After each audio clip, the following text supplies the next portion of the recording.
조주빈 일당은 피해자들이 알려준 이름과 생년월일만으로 신상 정보를 모두 캐냈습니다. 이후 약점을 잡아 가족과 지인들에게 알리겠다고 협박해 점점 수위 높은 성착취 영상을 찍도록 한 것으로 드러났습니다. 홍성욱 기자의 보도입니다. 조주빈은 애인 대행 사이트나 무작위 채팅에서 고액 아르바이트를 제안하며 피해 여성들을 유인했습니다. 처음엔 돈을 조금 보내주면서 얼굴이 나온 사진 등을 전송받았고 아르바이트를 위해서는 신분 확인이 필요하다며 신분증을 요구했습니다. 생년월일을 제외한 신상 정보는 모두 가려서 보내라며 피해자들을 안심시키는 치밀함도 보였습니다.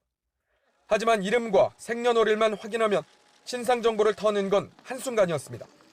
SNS 계정을 찾아 출신 학교와 사진, 친구 정보 등을 확인했고 사회복무 요원을 이용해 집 주소와 가족의 신상 정보까지 빼냈습니다. 이렇게 개인 정보를 모두 확보한 뒤에는 노출 사진, 조건 만남 등을 언급하며 가족과 지인, 친구들에게 알리겠다고 협박해 성착취 영상물을 찍어 보내도록 했습니다. 피해자들은 친구나 가족들에게 알려지는 게 두려워 조주빈의 지시에 따랐고 조주빈은 이들을 노예라고 부르며 변태적 행위 등 요구 수위를 점점 높였습니다. 검찰은 성착취 영상물로 인한 2차 피해를 막기 위해 피해자들의 잊혀질 권리를 지원하기로 했습니다. 인터넷 사이트에서 피해 영상물을 삭제하고 접속을 차단하도록 방통위에 요청하고 피해자 이름과 주민등록번호를 바꾸는 것도 적극적으로 돕기로 했습니다.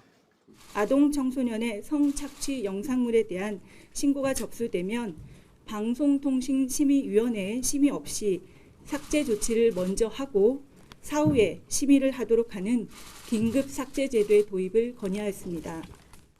검찰은 또 신상 공개 범위를 아동 청소년 대상 성폭력에서 성범죄 전체로 확대하고 13살 미만에 대한 성범죄를 저지른 성인은 반드시 신상을 공개하도록 법 개정도 건의했습니다.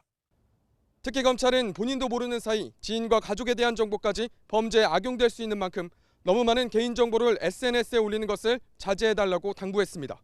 YTN 홍성욱입니다.